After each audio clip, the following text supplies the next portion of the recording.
Hey, good morning, everybody.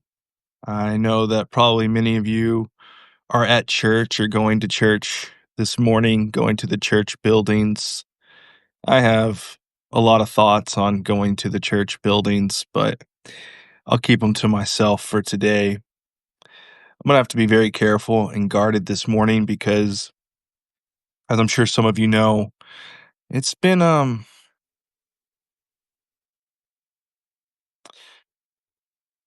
it's been a week of wrestling for me, to say the least.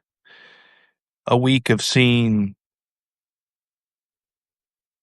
some of the true colors, some of the actual principalities and spirits that operate in our church buildings and in our church culture.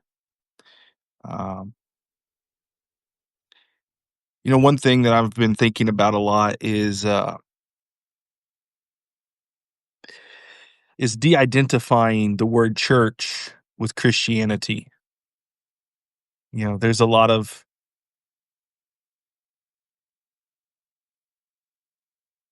research, a lot of understanding the root words and root language, and I'm not a scholar on all of that, but I can say that from what I've known and what I've learned, that the word church really isn't like a Christian word.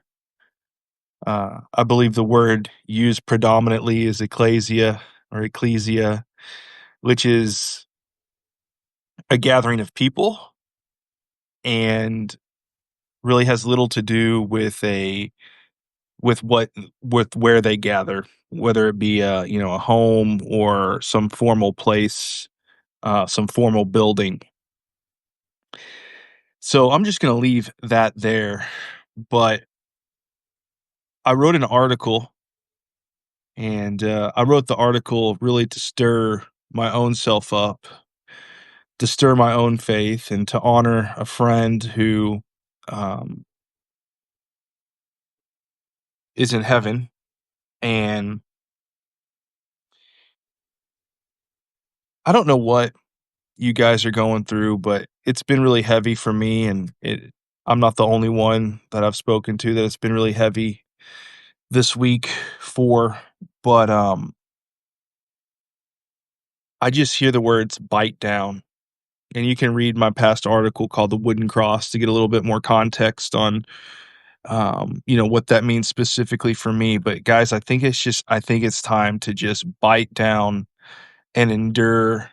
I think I think the persecution is here, albeit in the United States, hopefully not physical persecution, but there's definitely mental and spiritual persecution going on right now on the body of saints, on the remnant, and that persecution is coming from the very buildings that proclaim um, that they're there for us.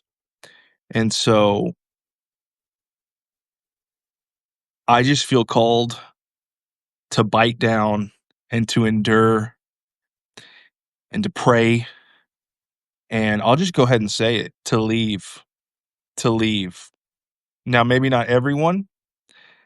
That that may be more specific to me, and I'm not going to claim to know everyone's what is right for everyone. But if there's no peace in your local building, it's time to leave the buildings. It's time for the walls to come down like the walls of Jericho. And it's time for the remnant to rise, and it's time to actually be the church and be the people of God and get back to the signs and wonders, to get back to the miracles, to get back to Christ really working through us. And that's not going to happen through a cultural, comfortable Christianity. It's just not. It's just not. And I know that as a fact because that's what the word says. And I also know it from my own personal experiences. I've witnessed the signs and the wonders, and it had nothing to do with a church building. It had nothing to do with a self-proclaimed pastor. It had nothing to do with someone credentialed from seminary school. It had nothing to do with however many papers put on the wall that say that you have some type of authority given by man. It has nothing to do with that. It has everything to do with just a mustard seed of faith and just believing and just seeing it in the spirit and manifesting it into physical reality. That's it. That's all it is. That's all it has to do with. And anyone can do it. Every believer has the right to manifest the signs and the wonders of God, and don't let anyone deter you from it. It's time to bite down. Endure, persevere, leave if you have to. Hold on to your peace. The Lord will fight for us. I love you guys. Have a great day.